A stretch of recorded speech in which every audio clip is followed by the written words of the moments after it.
আপনি কোথায় খারাপ কাজ করেছেন, আপনি পাট খেতে খারাপ কাজ করেছেন, আপনি ভুট্টা খেতে খারাপ কাজ করেছেন, আপনি কর্মের খোঁজায় লক্ষ কোটি টাকা মেরে দিয়েছেন, এই যে যতগুলো অপকর্ম করেছেন সব খবরগুলো বৃত্তান্তগুলো সেদিন বর্ণনা করা হবে। কেউ যেটা দেখে না সেটা দেখেন কে? কেউ যেটা শোনে না সেটা শোনেন কে? সব কিছু দেখার মালিককে। আল্লাহ চোখ কি ফাঁকি দেওয়া যাবে? আল্লাহ চোখ ফাঁকি দেওয়ার কোনো ক্ষমতা নাই।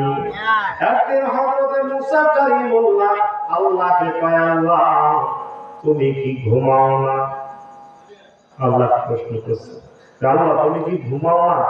আল্লাহ কয়, আমি ঘুমাই আর না ঘুমাই এটা কি এখন কেমন করি কইতে? আচ্ছা ঠিক আছে, আমি তোমাকে একটা দায়িত্ব দিলাম। কি দায়িত্ব? কি দায়িত্ব?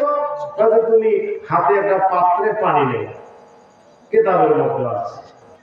পানি নিলেন, তারপরে আল্লাহ ঘুমক কায়দে ঘুম ধর, ঘুমে ধরছে, গ্লাস পড়ে গেছে। গ্লাস খেয়েছে পড়ে গেছে। ঘুম ধরলে কি কোনো কিছু থাকে?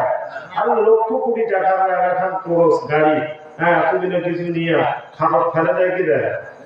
কি ধরে? ঘুমে ধরে। ঘুমের কাছে কোনো দেওয়ানিগিরি চলে না। ঘুমে ধরতে শেষ। আল্লাহ কয় মুসা, কয় কি?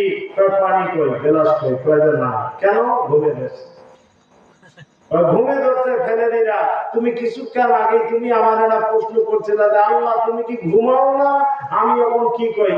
এখন তুমি বলো, আমি আল্লাহর এই কুদরতি হাতে আসমান জমিন গ্রহ নক্ষত্র, হ্যাঁ এই যতগুলো গ্রহ নক্ষত্র এত কিছু 18,000 মাকলুকাত আমার কুদরতি হাতে। এখন তুমি মুসা কও আমি যদি ঘুমাই তাহলে এগুলো কি হবে? মুসা কয় আল্লাহ আর কইতে হবে না, আমি বুঝতে পেরেছি আপনি ঘুমান। তাহলে আল্লাহ তো ফাঁকি দেওয়ার উপায় আছে? আল্লাহ ঘুমায় না। ভাইরা আল্লাহ ঘুমায় না, সব দেখেন।